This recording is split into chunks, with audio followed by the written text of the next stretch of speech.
On today's video, I'm gonna cook 2 slabs of ribs in 90 minutes on the full-size SmokeSlinger. Let's go.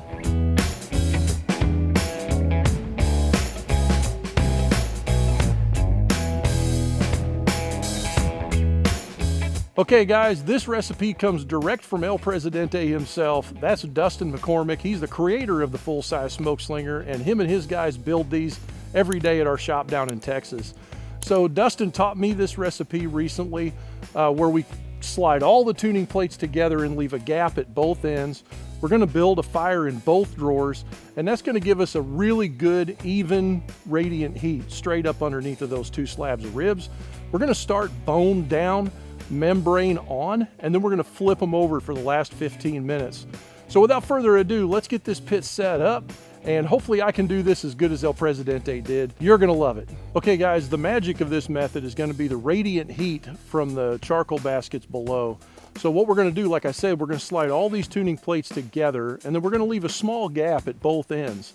And what that's gonna do for us is it's gonna allow us to have some convection, which will go all the way out and up. And then we're not gonna rely on that convection by itself to cook the ribs. We're gonna rely on the radiant heat coming up from the tuning plates. So we're gonna use B&B briquettes, the competition briquettes today. Only reason I'm using that is because Dustin said that's what he prefers to use. And I don't wanna leave anything to chance with the recipe. I wanna see if I can duplicate it as good as he does, so I got the exact same charcoal. So we're gonna load both baskets with that, and we're gonna top light the charcoal. I'll do that here in just a minute. But for now, I just want to show you what these tuning plates look like. So I've removed the cooking grates just for clarity, and you can see all of our tuning plates are in. They're slid all the way together. They're centered in the middle, and we've got about 1.5 finger gap on each end of the tuning plates. I usually use my fingers together to measure dampers and settings like this. So now I'm going to go ahead and put the cooking grates back in, and then we're going to load these charcoal baskets. And also, for the sake of clarity, I'm removing the bottom layer of cooking grates. We're not going to use them anyway, so they don't need to be in here. There we go. And we're going to center those grates, and I'm going to do the same method. I just use my fingers to measure with to get an even gap on both sides, so I can kind of tell where I'm at. And we're going to have a hot zone here and a hot zone here. Tuning plates are going to even this out. Air's going to go up the outside, and we're going to run the dampers on the exhaust all the way open. Might as well go ahead and open those up right now. Okay guys, here's our lump charcoal. Like I say, this is the B&B competition briquettes. We're going to fill both of them up, and we're going to leave the insert inside. And I say I'm going to fill them both up. We're not actually going to fill them all the way up. We don't need to have it like mounded up. We just got to have a consistent amount of charcoal in both drawers so that we'll get a good burn. There we go. Get this other one filled up.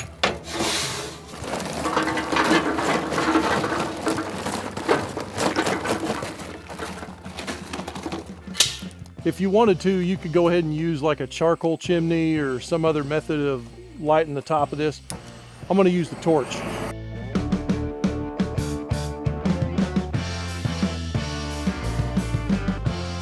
All right guys, so we're gonna go ahead and shove these baskets in, and we're gonna open the lid and just let these baskets kind of get going. And then we're also gonna open our air inlets all the way. Our target temperature today is 325-ish. I say ish.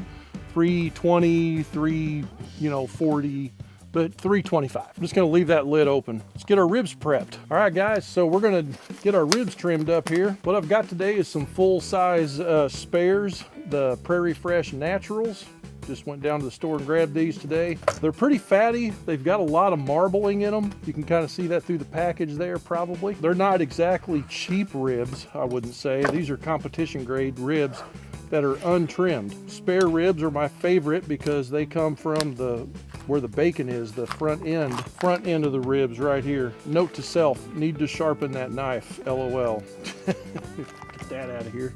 Whenever we're doing full spare ribs, the one thing I don't like is this chine bone on there. Now, the chine is kind of like the breastplate, is kind of what that is. I'm just gonna kind of cut that a little bit on an angle, but I'm gonna try to be a little bit greedy with leaving meat on the ribs You can cook that or put it in something, you know, it's up to you, but I don't really, it's not desirable to me. As a matter of fact, well, there's the trash can. And then this little briskety piece right here, this is like the inner lining. We're gonna go ahead and cut that off. It's of no value. And then one more thing I'm gonna trim off of here is down here on the thin end of these ribs, there's just like this little old skirty looking thing. I'm just gonna get that off of there.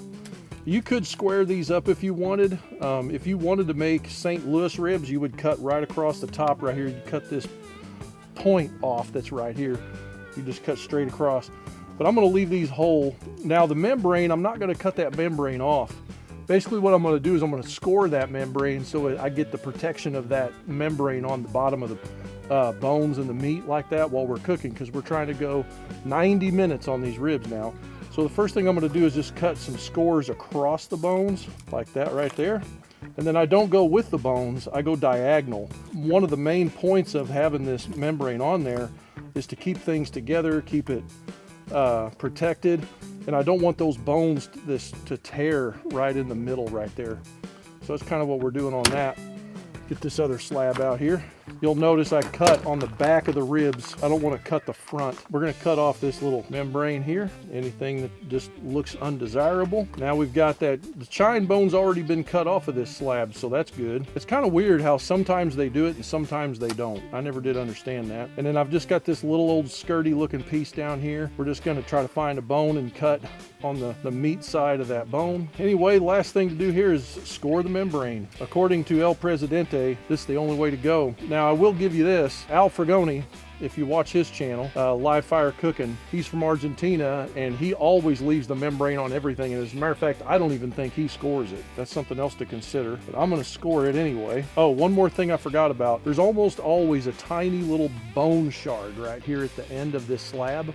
Let's get rid of that. Sometimes it's easiest to come from the bottom of the slab and just cut straight up. This one did not have it. We're good to go. Okay, so let's season these things up, and that's real simple today. You know, something else that I learned from actually old school competition barbecue guy. Most people know him as Fast Eddie, but Eddie Morin, he actually takes a glove and puts over the end of his shaker, pulls a glove up over it. That way he can get his messy and pull it right off, no problem. But today we're gonna keep it real simple. We're just gonna use salt and pepper, and that's it. And one thing you could do if you wanted is get a ready-made salt and pepper or an SPG or something like that. This is from Al Fragoni. This is his Texas salt and pepper, no mystery to it. 16 grain, 16 mesh pepper, and good old kosher salt. He might use sea salt, but this one here is just some good old Morton's sea salt, or kosher salt, sorry. We're gonna put the salt layer on first. I'm not gonna use a binder or nothing on this, because what's gonna happen is this salt sits on there and does its job. As you've learned in previous videos that I've done, it's gonna emulsify a little bit and start to dilute because it's water soluble. It'll start to dilute, and it's gonna, as it's sitting here on the counter, it's gonna start to pull the salt into the meat, which is gonna release some of that moisture and pull that out to the surface, and that actually can become our binder.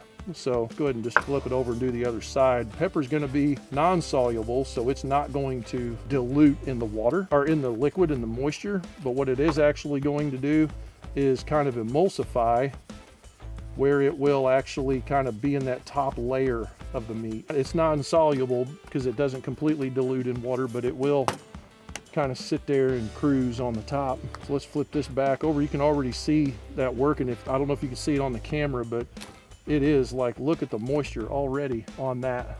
Trust my editor that he can fix my mess. But you can see it's like instantly starting to draw moisture out of that meat. Pretty impressive to watch. And this is called table grind, but it's more of a coarse grind than you'd expect for table grind, to me anyway. Look at all that moisture just coming up out of there already. That's just insane how fast that works. Now you could let these sit for a little bit on the counter, let them come up to room temperature. The longer you let them sit, that's called a dry brine. It's like brining, but it's dry. You don't have it submerged in liquid. Well, that looks great. There's just something awesome about a really simple rib with salt and pepper only. If you've never tried it, you really should. It's something magical, especially in this direct heat situation here. Let's talk about that real quick before I get in a rush and put these ribs on, because I want to let them have some time anyway. And our cooker is running both needles at 325. I'm really happy about that. That's the zone we want to run in. The word direct heat, most people think that we're talking about the meat being exposed directly to the charcoal. But in this situation, we're actually talking about the heat source, or the fuel, the fire, is directly below the meat. We're talking about a direct heat cooker like this, or a direct heat smoker. That's what sets it apart from a grill. A grill is direct exposure to the coals. Direct heat is like you've got a baffle system in between. So you'll see a lot of guys that are just selling, basically, they call them direct heat, but it's just coals pitched on the bottom and there's no baffle system or nothing in it. And then you've just got grates. And it's up to you to try to regulate that heat. It's no different than a Santa Maria grill or something else. The only real difference is it's got a lid usually that you can close. Our direct heat system actually utilizes tuning plates in it, which sets it apart from everybody else. So I have complete control over those temperature zones, and that's the magic here. But also, I can get the benefit of the radiant heat without just burning everything on the bottom and a bunch of flare-ups and like all the flames are coming up all the time. We don't have to worry about all of that. So anyway, that's enough about that. These things here are looking more beautiful the longer I let them sit. I think I'm gonna give them just another minute here, and then I'm gonna go ahead and throw them on. So bear with me here just a minute. Okay guys, let's talk about our cooking timeline here. We're doing 90-minute ribs. So we want to be able to run this cooker about 325 is what we're going to do. We're going to do that for at least 90 minutes. Now, don't stress out about the needle going up to 340, closer to 350, or like anything like that. Don't worry about that. This is direct heat. We've got a lot of membrane on here. It's going to protect the bottom of the ribs. We're cooking them bone side down to begin. And also, you know, we're venting all this convective air right out the sides. That's why we got the gaps on the ends of the tuning plates. So if you wind up running just a little bit hotter, don't worry about it. If it gets any hotter than that, start dampering down your exhaust first. And do it evenly at every single vent. If you close one vent, like just close the other three the same exact amount, because we're wanting to maintain an even temperature across this pit. It's also important to note that if your ground that you're cooking on is tilted one way or the other, whichever side is up, that's the side that's going to wind up running the hottest. I just heard a tree fall in the woods over there. I hope one didn't fall on my head. Anyway, it's always nerve-wracking when you're cooking in the woods. Yeah, you want to make sure that your cooker is reasonably level. I don't think you need to go out and like put a level on it. You just want to make sure that it's like reasonably close. We're going to go ahead and cook this for about an hour, and then we're going to check on them. We're doing an hour and a half with the bone side down to begin. So we're going to go an hour, and then we're going to peek at them. What we're going to look at is our color on the ribs and just kind of judge our cook from there. The ultimate target is to be finished in 90 minutes. If we're done in a minute and in an hour and 20 minutes, I'm okay with that. I'm not going to stress about that. Or if I've got to go an hour and like if I had to go 100 minutes instead of 90 minutes, that's not going to bug me too much either. We're going to pivot on the fly, looking at the color of our ribs before we flip them. Now, another thing we're going to do is use our hand, and we're going to touch the top of the ribs just to feel how warm they are all the way through. We're only going to cook these meat side down for the last 15 minutes or so. So that's how we're going to kind of judge that. So in about an hour, we're going to check on these, and then we may push it another 15 minutes depending on the color and all of that. So anyway, let's get these ribs put on and we'll go from there. Boy, they look great. Look at the sweat on that. They've been sitting here doing their magic. So we're gonna open this lid, we're gonna put these ribs on, and we're not gonna dilly-dally too much. There we go, bone side down. Here's the other slab. Let you see what them look like. I'm telling you, these are gonna be good. There's a little hanging shad there. Let's put her to bed. 1 hour.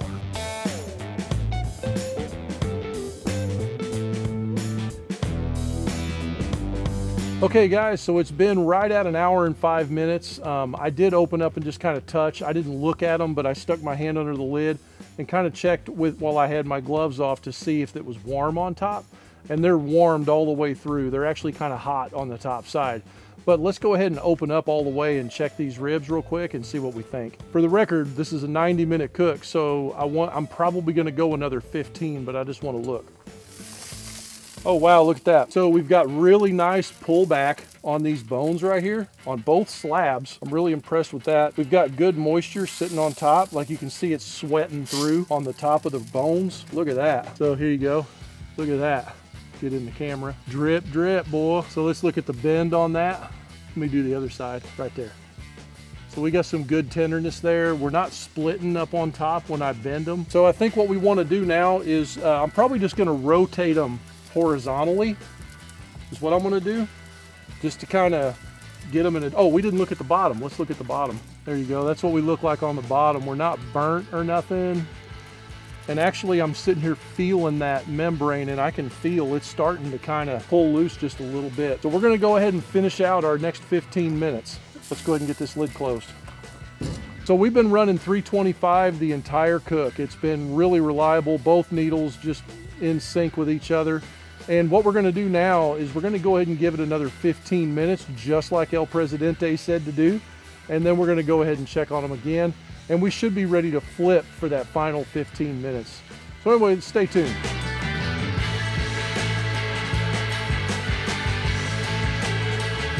All right, guys, it has been 15 minutes. It is time to flip. Man, I got to tell you, the color, pretty pleased with the color on these ribs. You know, just thinking back to a little bit ago. So let's go ahead and look at this thing real quick.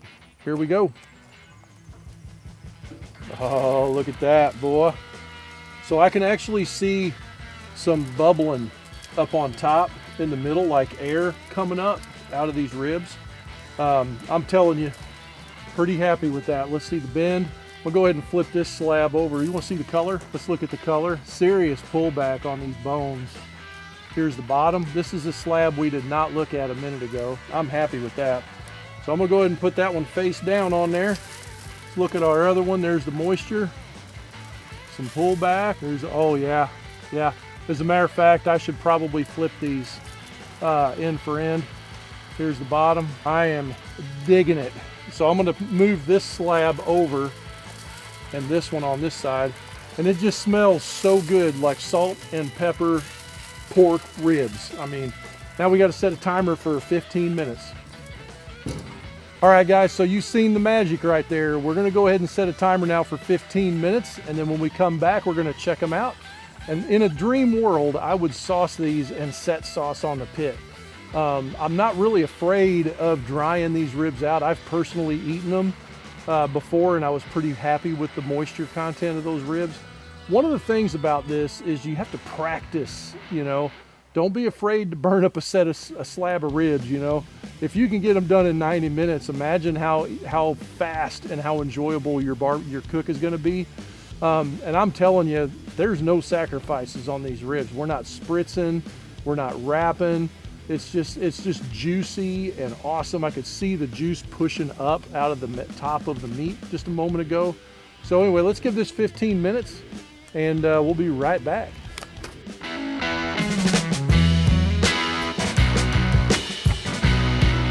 Okay guys, it's the moment. Let me hurry up and get my gloves on.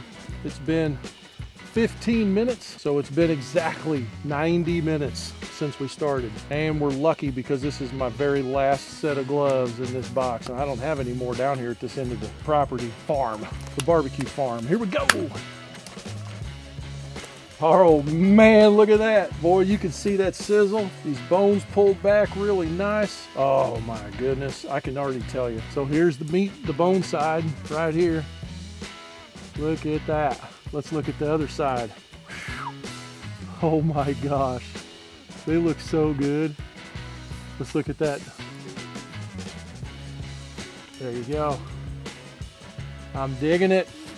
Digging it a lot. Let's look at this other slab. Oh man, them are way more tender. Here you go. Look at that. That's the bottom. Look at that pullback. Let's look at the color on the top. That sunspot's getting me a little bit, but you can tell what's going on there. Look at that hang. Yeah, boy. Them are gonna be good. Let's get them out here on the cutting board. Okay guys, so what I'm gonna do now is I'm gonna go ahead and let these vent off for just a second here. I'm not in a huge hurry to hurry up and wrap these because I want that crust. That's the difference between like ribs that you've done the wrap on and all that and direct heat ribs. There's a whole nother texture that's going on right here. But what I do wanna do is let them rest for a little bit. I'm gonna take out 2 layers of foil. And if you remember what I did on the pork steak video, I just loosely tinted it. I didn't get too carried away with like really getting them tight. Was that the pork steak video? No, that was the chicken video I just did. Sorry about that. That was the super hot, super fast chicken video. So now there's some wind blowing here. They're kind of starting to cool down a little bit. I'm gonna go ahead and cover these up because I want them to rest. And I'm just kind of loosely doing it. I'm not like trying to tighten it a whole bunch. As a matter of fact, I'm even gonna kind of open this up just a little bit here where I can stick my hand in, because I do want them to vent off a little bit. I don't want them to sit in there and continue to cook. I just don't want the direct wind on them is kind of what I'm getting at. And I don't want some bird flying over and pooping on them, you know, kind of deal. So we always got to be careful for that out here. But anyway, we're going to let this thing rest for about 10 minutes and then we're going to come right back and we're going to put some sauce on the, well, what do you think? Should I try them first before I sauce them? Yes, the whole camera, everybody I saw, everybody saying, yeah, you got to try them first. So what we'll do is we'll probably cut a slab. We'll take a bone and we'll try it and then we'll sauce a slab and put the other one back on. We'll see what happens. Be right back.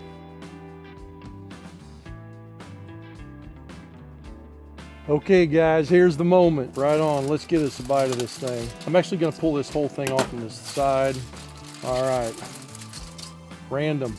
Don't really care which slab I pick up. They're both gonna be dynamite. Okay guys, here we go. Let's go ahead and get this slab of ribs cut up here, one of them anyway. I always flip them upside down so I can cut right in the middle. See the bone without getting it all crazy-eyed.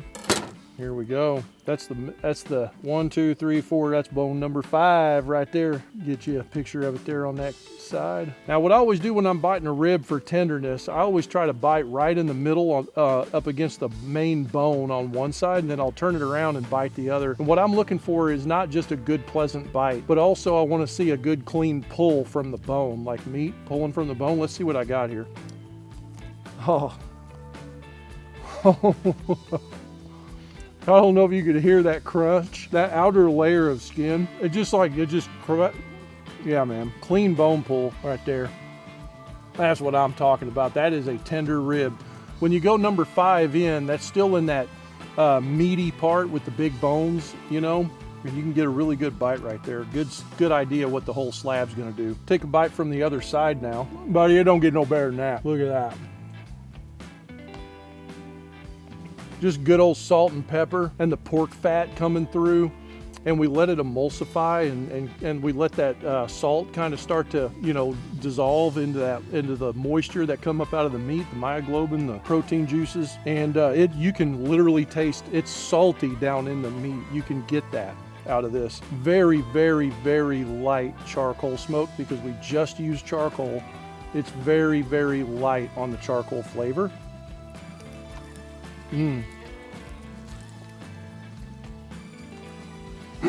That crust is just good. When you get up into this rib head, the meat grain kind of takes off, and I kind of pulled that whole thing right there.